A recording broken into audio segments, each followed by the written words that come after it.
Je pensais que c'était plus intéressant de faire là-dessus parce qu'il y a une surface qui est plus grande, donc peut-être que j'arriverai mieux à vous montrer. On va s'occuper du visage aujourd'hui. Après j'ai 1 heure, donc on va faire un peu vite. Ce qui va être intéressant, c'est que je vais essayer de contraster beaucoup parce que des fois quand on travaille la peau, la plupart des gens, ce qu'ils ont du mal à faire, c'est d'apporter de la couleur,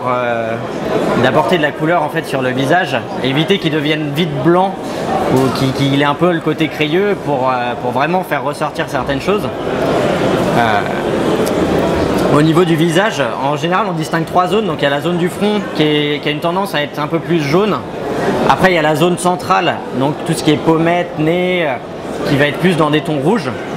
Et la zone du menton qui va être plus dans tes côtés un petit peu bleus pour... en général c'est là où il y a la barbe, donc surtout chez les hommes, on va assombrir un petit peu avec du bleu pour distinguer. Tu mets du bleu quand même ? Moi j'en mets un petit peu, ouais. Ça permet d'avoir une différence aussi de chaleur, avec des tons qui sont plutôt chauds vers le haut du visage et des tons qui sont un peu plus froids vers le bas du visage. Moi je travaille par strates, donc je vais faire la couche de base. J'ai basé un petit peu le reste, il n'y a pas de travail dessus, j'ai juste mis des couches de base pour que ça donne un peu la vision de l'ensemble, pour que ce soit plus simple à suivre. T'es un peu loin je pense Teddy. T'es un peu loin Teddy je pense. Voilà. Donc pour une teinte de base, moi ce que je fais de manière générale, c'est que je pars sur une teinte qui est un peu marronnée. Donc je prends du orange, donc je vais mettre toutes les teintes sur ma palette. Hop, je prends du bleu.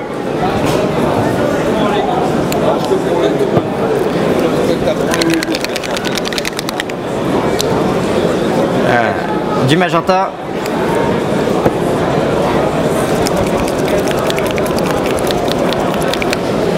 Du rouge.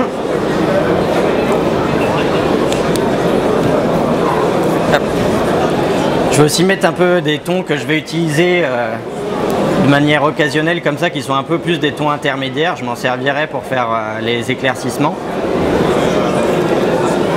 Donc j'utilise plusieurs gammes de peinture, je me limite pas à une seule, après ça dépend des peintres aussi.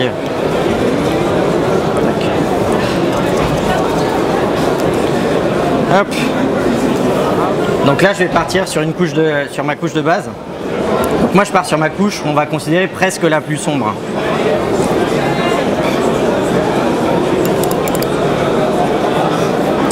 Donc hop, je prends un petit peu d'eau. Je vais prendre du orange et du bleu. Là actuellement ta main cache la peinture sur les bras. Ah merde. Bah attends, je vais faire le mélange à part. Hop.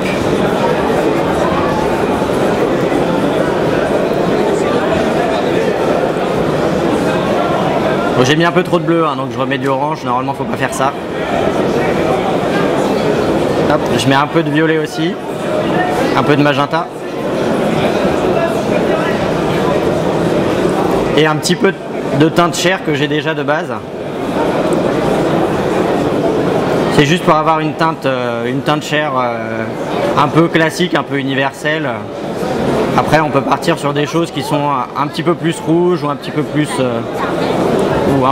doré, un peu plus orangé. Ça, ouais, il a coupé là. Ouais, ça a coupé. Hier on a eu le même truc, c'était sur maximum. Hier on a eu le même truc.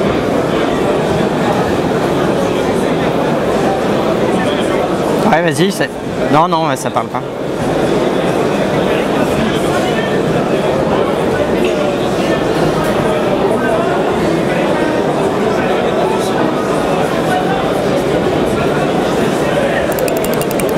Ouais. Tu gardes pour les mélanges normalement oui. Je fais pas ça avec... En plus il est tout neuf.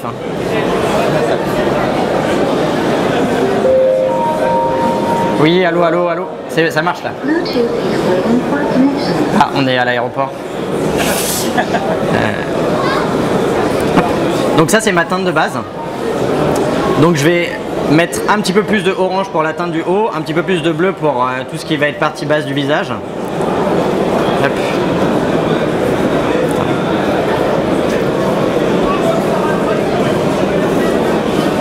Donc je fais la couche de base. Donc moi je travaille de manière assez opaque, hein. J'aime pas passer 50 fois sur le même endroit.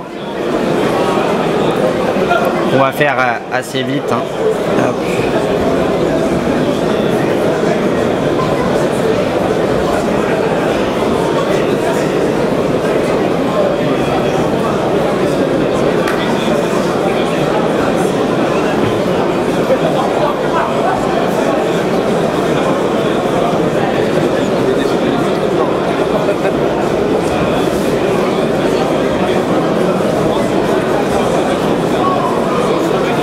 Hop, je vais juste prendre un petit peu de orange pour remélanger ma palette sur le côté.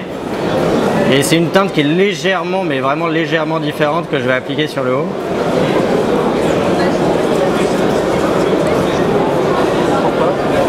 Bah, c'est parce que en haut, on veut que ce soit un petit peu plus basé sur des tons jaunes. Donc du coup, là, je mets juste un peu d'orange parce que c'est pour que ce soit, voilà, que ça reste dans la teinte la plus éclairée, c'est celle qui va être la plus exposée au soleil.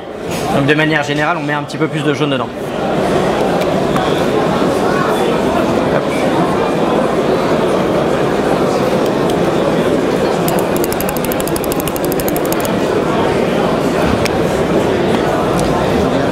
Et pareil, je mets un tout petit peu plus de bleu dans ma palette.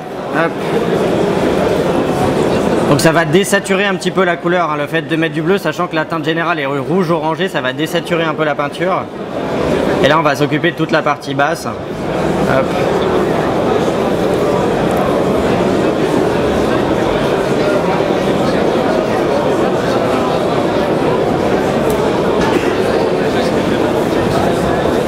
Je vais en mettre un peu dans les ombres aussi. C'est des teintes qui sont quand même très similaires, hein. Après on peut terminer le visage avec des petits glacis ou des choses comme ça pour redonner un peu de couleur. Hop.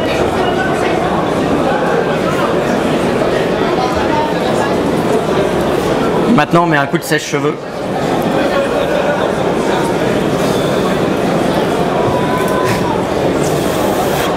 Sèche-cheveux, c'est barré. Il y en avait un? Il y en avait un mais il est parti. Merde. Normalement il tient bien.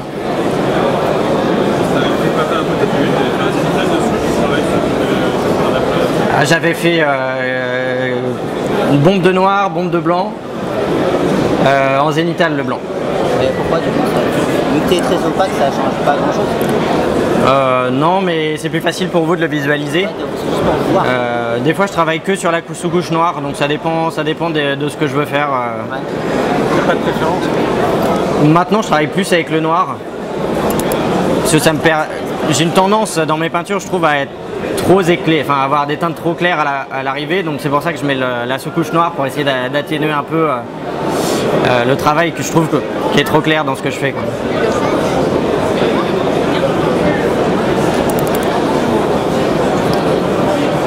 Ah, et puis les oreilles on peut lui faire aussi. Hop. Donc les oreilles un peu rougées aussi, hein.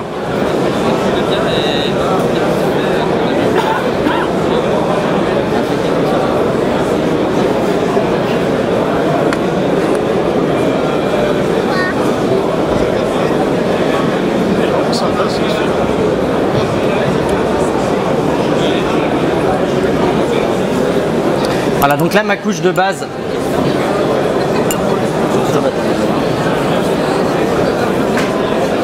Je suis pas dans le cadre, attends.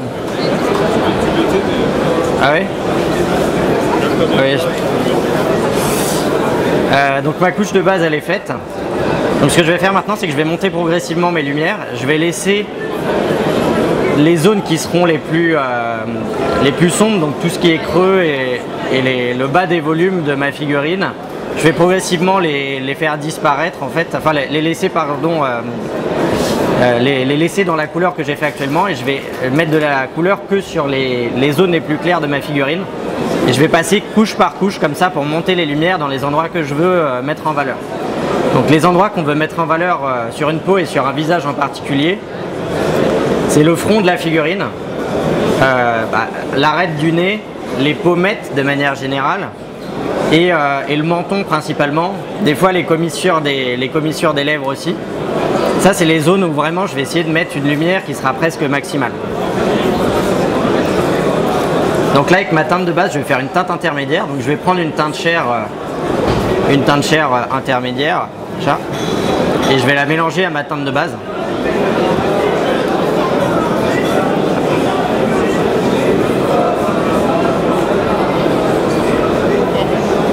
Hop.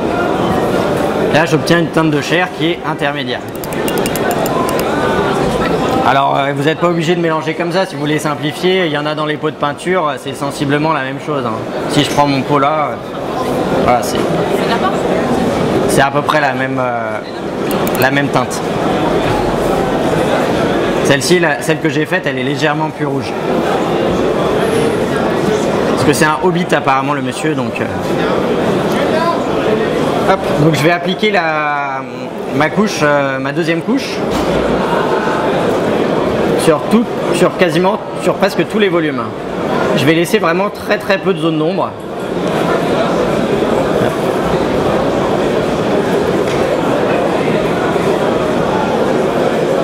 Pour l'instant tu fais de l'aplat sans chercher à faire du dégradé. Voilà, je fais de l'aplat, ouais. Là on remarque que c'est quand même un hobbit qui est un peu joufflu. Donc on va pas lui faire une ombre qui est très forte. En fait au niveau de la mâchoire, il y a le muscle en fait, de la mâchoire qui remonte. En fait en bas de la mâchoire ici il y a un muscle. Et il remonte, il y a beaucoup de gens qui l'oublient en fait, qui font une mâchoire qui est une ombre qui va directement de la pommette, qui va jusqu'en bas de la mâchoire, c'est complètement une ombre. Alors qu'en fait il y a un os en fait à cet endroit-là. On remarque que plus en fait le dégradé il est lisse à cet endroit-là, plus on va faire quelque chose une personne qui est bien portante. Ça va lui donner du volume au niveau de la bouche. Alors que si on force l'assombrissement juste en dessous de la pommette, ça va nous donner une personne qui est plus rachitique, qui a faim quoi. Parce que ouais. C'est le masséter. Oui, le muscle masséter qui relie, c'est ça la mâchoire au-dessus.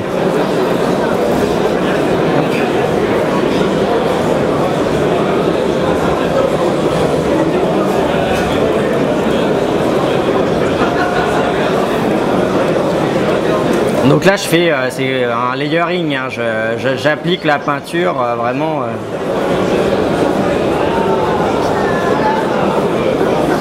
Je m'occupe pas des lèvres non plus.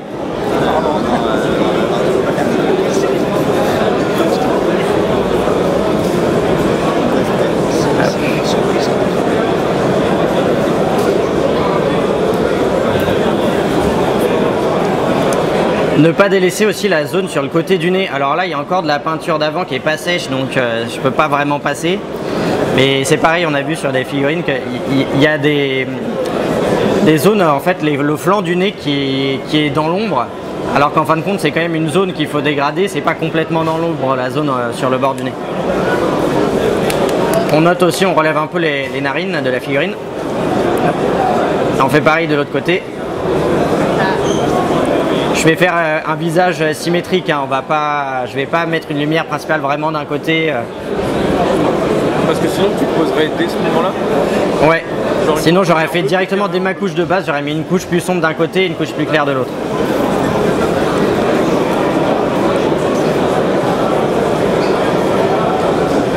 Et tu aurais mis plus sombre du côté où il y aurait une contre-éclairage? Ou l'inverse?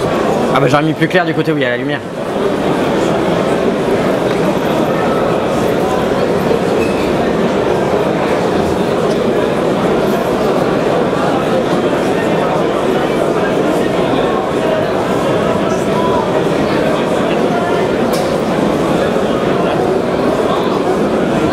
Donc là, si j'avais le temps, ce qu'on ferait, c'est que j'aurais remis un petit peu de bleu, j'aurais retravaillé avec un tout petit peu plus de bleu le bas, avec un petit peu plus de jaune le haut. Là, pour gagner un peu de temps, je vais faire un peu uniforme, hein, le visage, que ça donne une vision globale. Ce qu'on peut faire sinon, c'est travailler de manière uniforme et après revenir vraiment avec des glacis tout légers, juste redonner un petit peu une teinte différente à l'ensemble de la pièce. Donc on va faire pareil pour le haut. Je sais pas si vous avez remarqué aussi, mais ma couche de base, on avait l'impression qu'elle était très colorée. En fin de compte, on la perd un petit peu, on va perdre la couleur progressivement, comme on va monter vers les blancs, on va perdre en saturation. Et justement le fait d'avoir quand même une couche de base qui est assez saturée, Ça va faire qu'à l'arrivée, on va pas se retrouver sur une figurine qui est blanche en fait. On va essayer d'avoir des teintes différentes et vraiment de jouer plus sur les variations de couleurs plutôt que de jouer sur on monte au blanc tout de suite. On va essayer vraiment de rester dans de la couleur.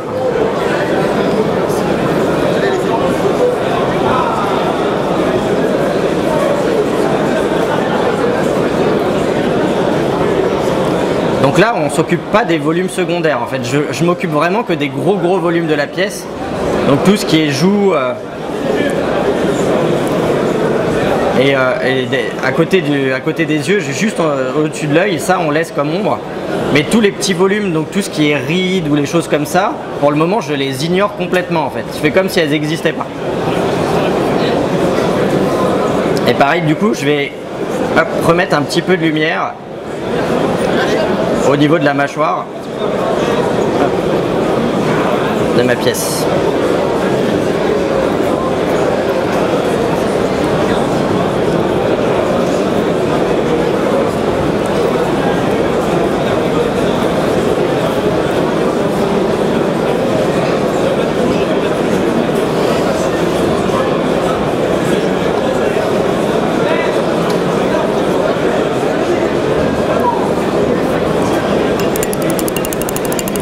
Voilà, donc on peut considérer que cette étape elle est terminée.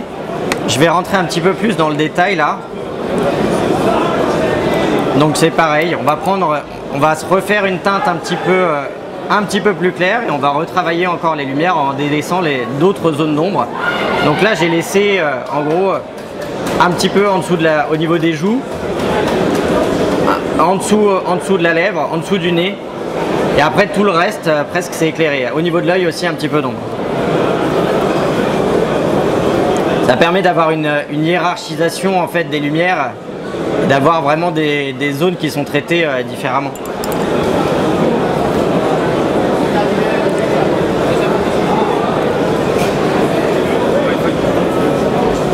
Jamais, je travaille jamais dans le fond.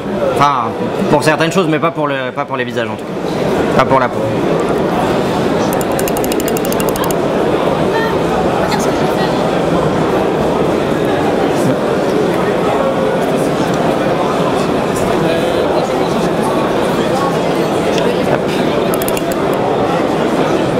Alors là, on va rentrer un petit peu plus dans le détail. Donc je vais reprendre tous les volumes, pareil, mais on va dire que si au début j'avais 100% de la base qui était couverte par ma couche de base, là on va dire que je suis passé à 80, après je vais passer à 60 et je réduis comme ça progressivement. Après rien ne vous empêche, si jamais vous voyez que vraiment qu'il y a une différence par rapport au résultat que vous voulez obtenir, de reprendre la couche d'avant ou de faire des transitions. Et pour le moment, je ne m'occupe pas vraiment des transitions, je pose vraiment les zones là où je veux qu'elles soient éclairées. Ça me permet d'avoir une force en fait dans la couleur qu'on ne pourrait pas avoir avec des glacis où vous allez devoir passer 30 fois pour avoir la même chose. Alors que là, je l'ai tout de suite et après, je viendrai juste lisser ma pièce.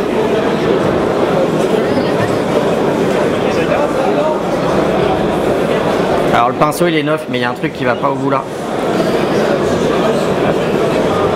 Ouais, non.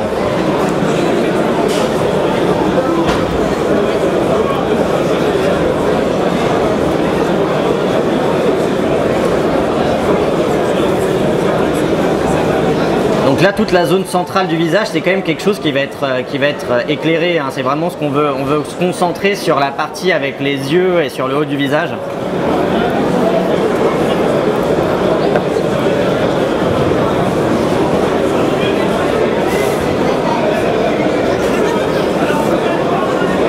On va noter la commissure aussi des lèvres.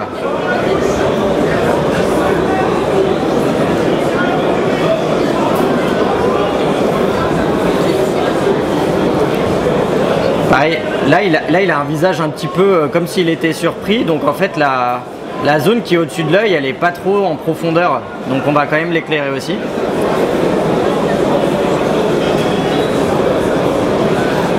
Là il a des petites rides, donc ce qu'on fera à la fin, c'est qu'on reprendra une couleur un peu plus claire pour les noter. Ah putain. Pareil, on refait l'arête du nez.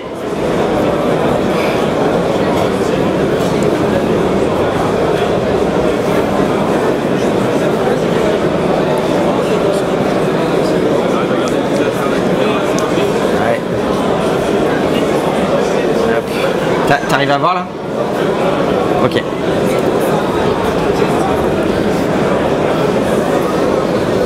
Le front pareil. Le front c'est une zone qui est quand même vraiment éclairée, hein, donc on peut continuer avec cette couche là.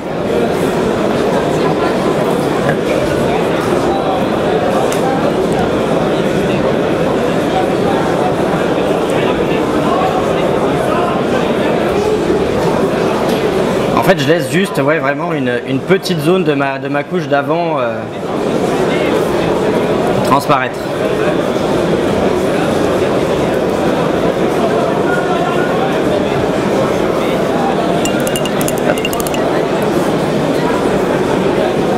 Là je remarque que sur le nez j'ai pas encore travaillé. On va faire revenir la lumière. Hop, si j'arrive à me mettre comme ça.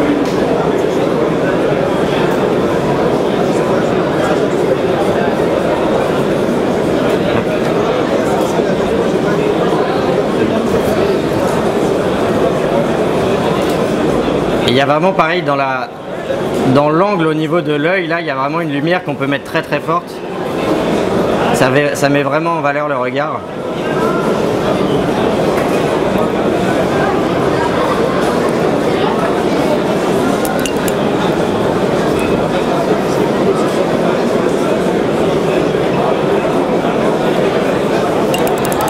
Voilà. Je pense qu'on va se concentrer principalement sur la partie gauche du visage. La droite, on aurait fait, enfin là j'aurais fait symétrique, hein, donc ça va être la même chose. Comment ? Si je fais ça, on verra mieux? Ah ok, bah je fais la droite.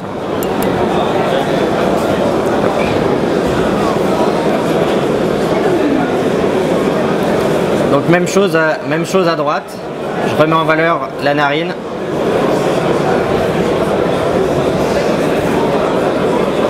Le volume au niveau de la joue. Donc je mets un pâté, hein.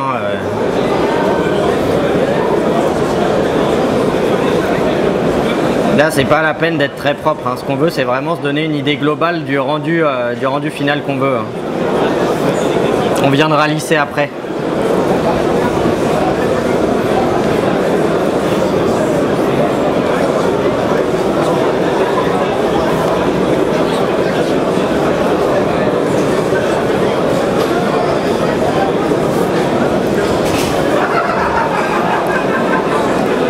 En dessous, juste en dessous de la narine.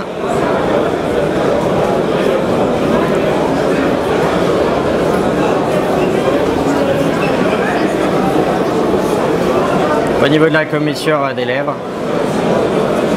C'est souvent un peu la même chose, hein. C'est vraiment des zones qu'il faut connaître, hein, toutes les zones à éclaircir.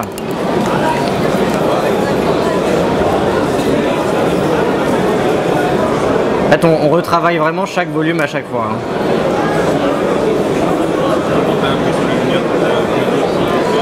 Ah, faut regarder des pièces, faut analyser des photos, regarder les pièces que les autres peintres ont peintes, hein. On recopie, hein, un peu au début. On se rend compte, on regarde nos pièces, on regarde la sienne, qu'est-ce qu'il a fait de différent, pourquoi est-ce que là j'ai l'impression que c'est mieux mis en valeur.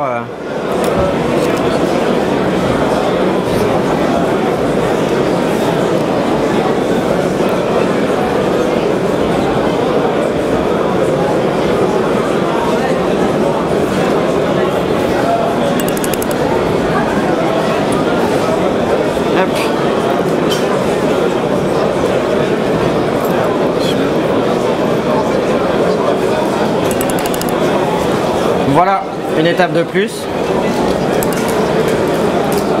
Même chose que d'habitude, je reprends un petit peu de lumière que je mélange à ma palette d'avant. Je mets un peu de teinte de chair, j'ai remis un petit peu d'orange pour puncher un petit peu.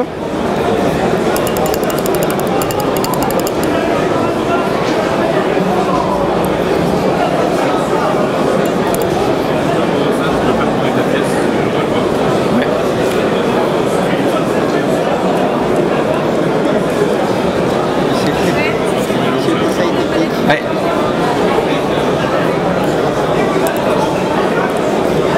Hop. Bah, je vais préparer celui d'après aussi, comme ça.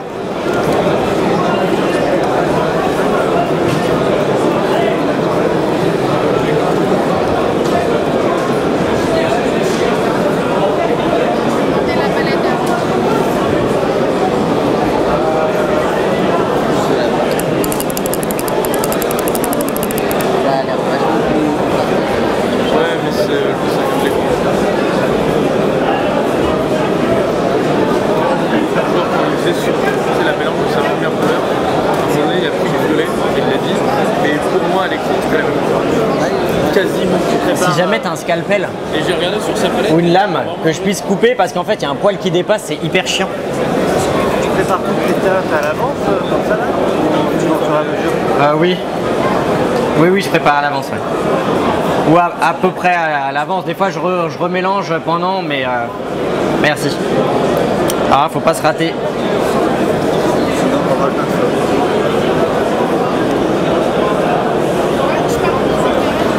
Hop, merci. Ah, je suis feignant.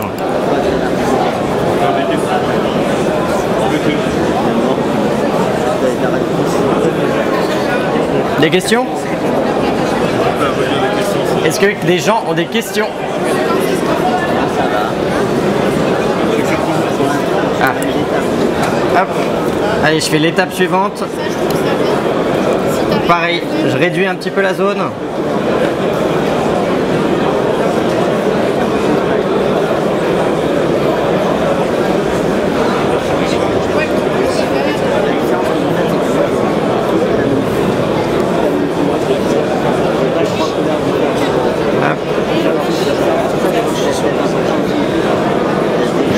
En général, ça va être sur le haut du nez. Là, c'est un petit peu fort, hein, ma différence de contraste. Je pense que si j'avais été à la maison, j'aurais changé. Mais là, au moins, vous allez mieux voir.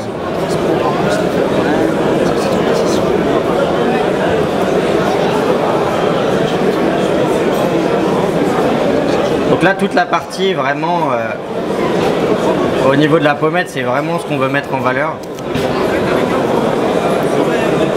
Là, cette fois-ci, on va distinguer un peu la narine du reste. On va commencer à la travailler. On va commencer à travailler un peu chaque volume séparément. Là, on a fait vraiment un travail global. Et progressivement, on va se rapprocher du travail dans le détail. Ça permet en fait d'avoir une vision globale et pas de se retrouver avec des lumières fortes dans des endroits qui sont sur des zones éclairées et qui ne devraient pas avoir de lumière aussi forte.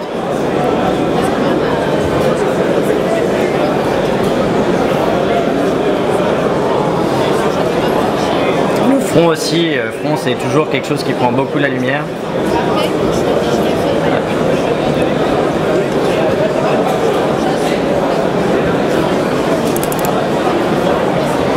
Donc là je vais m'occuper de la partie droite du visage.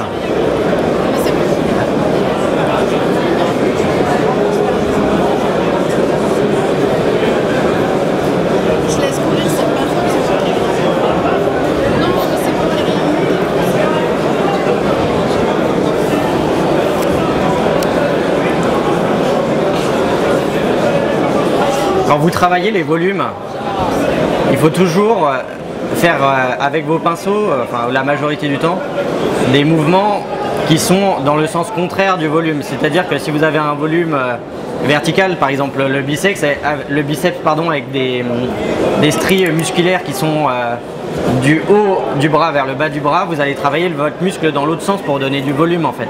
Vos traits, il faut toujours les mettre dans l'autre sens. Si vous regardez des illustrations, des choses comme ça, ils font exactement pareil avec les traits en fait. Pour donner du volume, ils vont faire des traits dans un sens et dans l'autre en fait.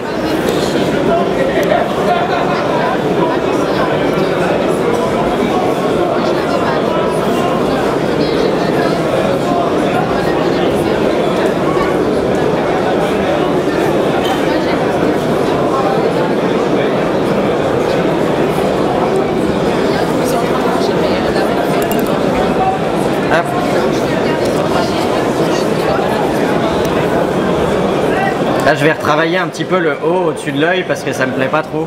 Donc je reprends un peu la teinte d'avant. Je vais essayer de lisser un peu parce que ça me perturbe.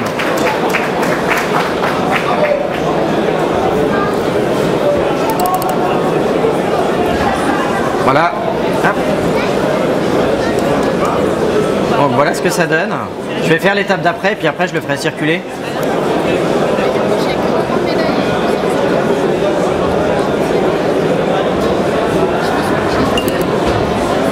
Là pareil, je reprends une teinte un petit peu plus claire, donc j'ai mélangé mes chairs de base et j'ai mis, là j'ai voulu mettre un petit peu plus un petit peu plus de magenta pour donner une teinte un peu rosée, parce que pour moi les Hobbits c'est un peu rosé, donc voilà.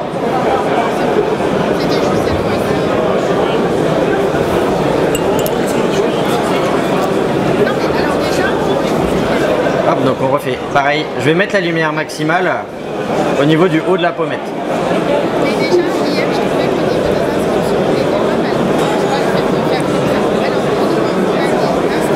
Maintenant, je vais commencer à détailler un petit peu. Il y a des petites rides au niveau de l'œil. Donc là, je peux les marquer un peu. Maintenant qu'en fait le volume global a été traité, on traite d'abord le volume global avant de rentrer dans les petits volumes.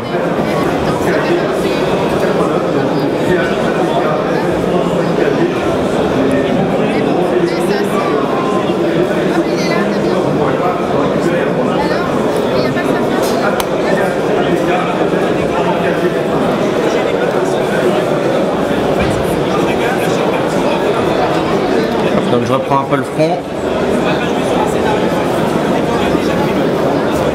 On met de la lumière au niveau du haut du nez, au niveau de l'arête.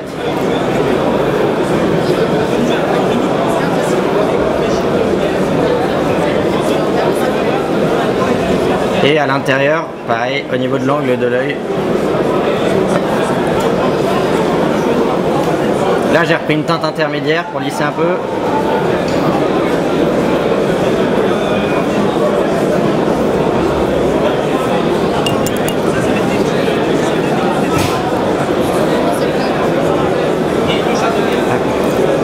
Là, on rentre vraiment plus dans le détail.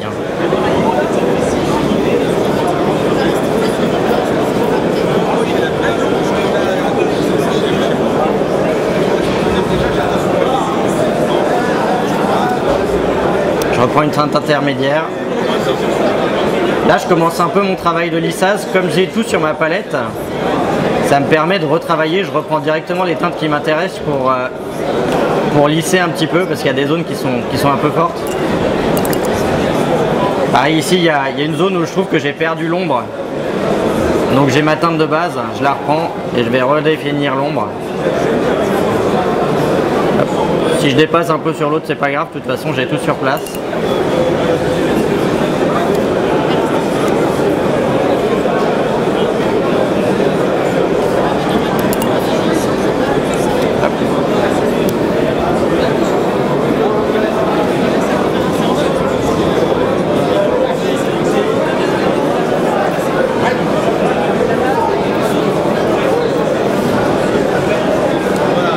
Voilà.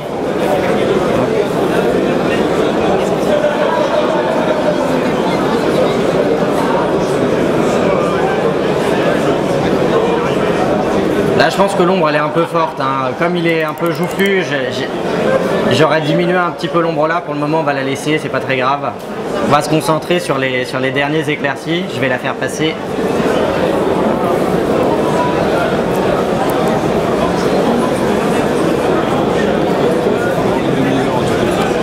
Ah oui, ça va, je suis large. Ça marche, merci Tim. Si vous avez des questions? Qu'est-ce que tu fais de différence si c'est un visage féminin, plus lisse, plus... Si c'est un visage féminin, il faut beaucoup moins marquer les traits de manière générale. Faut lisser beaucoup plus. Tu fais comment? Pour lisser, bah, tu fais pareil que là, sauf que en fait tu vas moins marquer tous les traits du visage. En particulier les hommes, c'est surtout sur les zones du flanc du nez là qui descendent un petit peu. C'est beaucoup plus marqué que les femmes. Pareil au niveau des muscles de la mâchoire, on va plus définir la mâchoire d'un homme que la mâchoire d'une femme, parce qu'il a plus de muscles, hein, tout simplement. Moins de rides, donc un visage plus lisse, hein, de manière générale, avec moins de replis, vraiment lissé, quoi. T'as une technique préférée toi, pour faire quelque chose de propre, bien lisse? Moi je termine souvent à l'aéro. En tout cas je reprends à l'aéro à la fin, je mets juste un ou deux petits sheets avec une teinte un peu intermédiaire. À la fin, s'il y a besoin, je reprends un petit peu les éclairages. Mais de manière générale, ouais, je lisse un peu à l'aéro. Ça peut se faire aussi en faisant des glazes, hein. Donc on dilue la peinture, on essuie un petit peu sur sur le sopalin et ensuite on applique en voile sur les zones qu'on veut lisser avec des teintes intermédiaires. Et là vraiment le fait de pouvoir travailler comme ça et d'être quand même assez... le fait de poser la peinture et je reviens presque pas dessus en fait, c'est vraiment la teinte que je recherche. Ça permet de garder, d'avoir la teinte qu'on veut, qu'on n'aurait pas en faisant des glazes progressifs ou alors en faisant beaucoup, quoi. Ça permet de travailler rapidement. Ouais. Là j'ai quand même une teinte qui est correcte. Ce qu'on va faire c'est qu'on va s'occuper des derniers éclaircissements. Donc c'est là par exemple où je peux jouer un petit peu plus sur les tons jaunes qui vont être au niveau du front, alors que ce sera un petit peu plus rouge en fait au niveau du visage. Donc je vais remélanger, mais vraiment juste une pointe de jaune dans un petit coin avec mon éclairci. J'ai mis un petit peu de jaune, un petit peu d'éclairci. Et là, en gros, on va mettre la lumière au niveau du front, puisqu'on a dit qu'on voulait un peu de jaune au niveau du front. On a remarqué que j'ai pas fait les stries, il a un peu des rides au niveau du visage, je les ai presque pas marquées, donc là on va les marquer un petit peu plus. Hop, je mets vraiment au niveau du haut du front. L'éclairci.